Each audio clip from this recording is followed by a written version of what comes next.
বাংলাদেশের প্রতিটি পরিবারের অবগতির জন্য জানানো যাচ্ছে যে একটি প্রতারক চক্র বাড়ি বাড়ি গিয়ে স্বরাষ্ট্র মন্ত্রণালয়ের ইন্টারনাল অ্যাফেয়ার্স বিভাগের কর্মচারী সেজে বাড়ি বাড়ি ঘুরে বেড়াচ্ছে।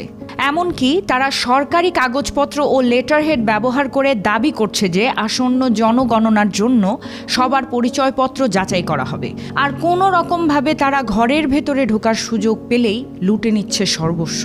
তারা অনেকভাবে আপনাকে পেশাদার হিসেবে দেখানোর চেষ্টা করবে। যে কোনো এলাকায় যেতে পারে, কেউ আপনার দরজায় গিয়ে বলতে পারে একটি নির্দিষ্ট স্কিম অনুযায়ী আপনার ছবি বা ফিঙ্গারপ্রিন্ট নিতে হবে। তাদের কাছে ল্যাপটপ, বায়োমেট্রিক মেশিন এবং নামের তালিকাও থাকতে পারে। এমনকি তারা মেনু দেখেও বিভিন্ন ব্যক্তিগত তথ্য যাচাই করতে পারে।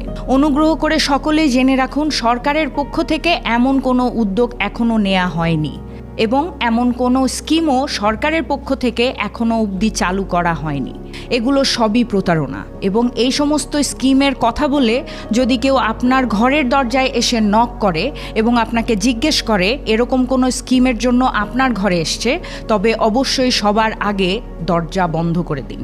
সবচেয়ে ভালো হয় আপনার বাসার দারোয়ানকে ইনফর্ম করে রাখা যে এ সমস্ত স্কিম নিয়ে কেউ যদি বাসার উপরে উঠতে চায় তাহলে যেন তাকে বাসায় ঢুকতে দেয়া না হয়। এবং মনে রাখবেন, কাউকে কোনো রকম কোনো তথ্য দেবেন না।